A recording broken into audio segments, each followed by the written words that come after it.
আসসালামু আলাইকুম। আজকের ভিডিওটা একটু অন্যরকম। আজকে বিকালবেলা আমরা গিয়েছিলাম আমাদের বাঁশঝাড়ে কুঞ্চি কাটার জন্য।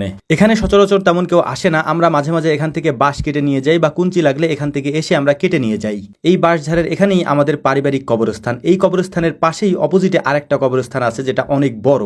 আজকের এই ভিডিওতে সেগুলিও হয়তো কোনো না কোনোভাবে আপনাদেরকে দেখাতে হবে। বিকাল 3টা থেকে 3:30টার দিকে আমি সজীব মামাকে তার বাড়ি থেকে ডেকে নিয়ে তারপর আমরা চলে যাচ্ছিলাম আমাদের বাঁশঝাড়ের দিকে, যেখান থেকে আমরা কুঞ্চিগুলি সংগ্রহ করব আমাদের ধানের জমির জন্য।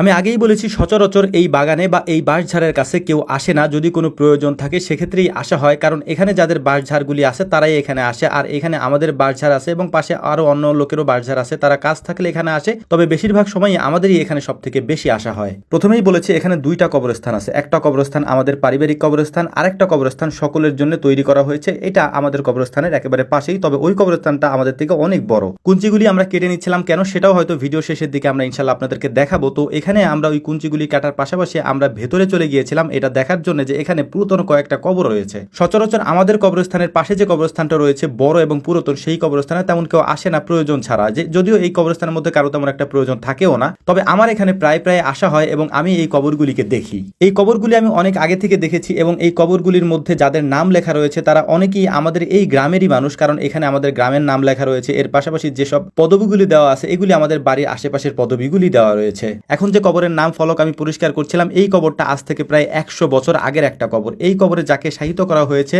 তার সম্পর্কে আমার কাছে তেমন কোনো তথ্য নাই, যে কারণেই আমি বিস্তারিত আর তেমন কিছু বলতেও পারছি না। 1338 সালের 14ই পৌষ তিনি মারা গিয়েছেন। তার এই নাম ফলকের এখানে সেটা স্পষ্ট করে খোদাই করে লেখা রয়েছে, আল্লাহ তাআলা তাকে জান্নাতের সুউচ্চ মাকাম দান করেন, নাওয়ারাল্লাহু মারকাদাহু ওয়া জাআলাল জান্নাতা মাসওয়াহু। আজ থেকে প্রায় 100 বছর আগে এই ব্যক্তি মারা গিয়েছেন, দুনিয়া থেকে বিদায় নিয়েছেন, কিন্তু আজকে 100 বছর পর তার সম্পর্কে তেমন কোনো তথ্য আমার কাছে নেই। আমার কাছে খুব অবাক লাগছিল যে আমাদের জীবনটা কতটা ক্ষণস্থায়ী এবং কতটা অপরিপক্ক অপরিচিত একটা জীবন।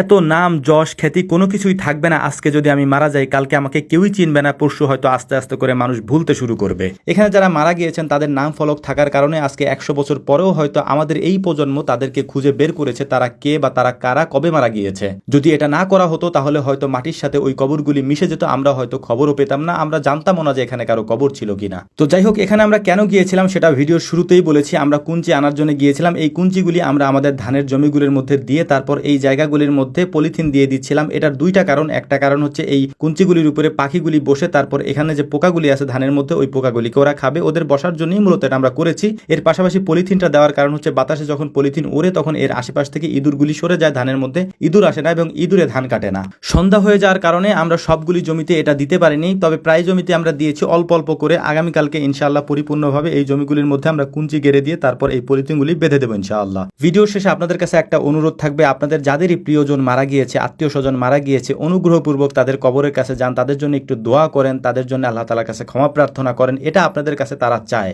ভিডিও শেষ করছি, আমাদের জন্য দোয়া করবেন। আসসালামু আলাইকুম ওয়া রাহমাতুল্লাহ।